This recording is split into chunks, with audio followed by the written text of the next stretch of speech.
Kalkalpas nga namin kumain dyan mga auntie at pupunta kami sa sumarunong naming dideliveran.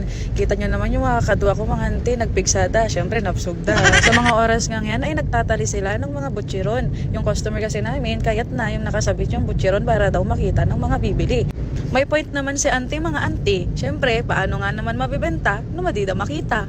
Gusto ko nga rin sanang padasong magtali, kaso ako'y makataktak kaya imbati ko muna sila. Pagbalik ko nga ay nalpas na sila. Ang dami na pala nilang naisabit. Nagpintas nga kitkitaan, makapainggan yung agatangan. Andito nga kami sa isa pa naming customer, kaya't din na ante na nakasabit yung chicharon niya. Kaya naman panibagong talimanin yung inaaramid nila.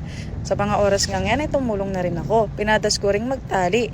Nung una hindi madali, pero nung sumaruno, nakuha ko na. Kasi lang gayam, iikot-ikot mo, tsaka mo bitawan. Gaya ng ginawa niya sa'yo. Habang nagsasabit nga kami ng lakay kong gwapo, ay may naalala ko. Sabi ng kamamo ko, kababain daw yung maglako-lako.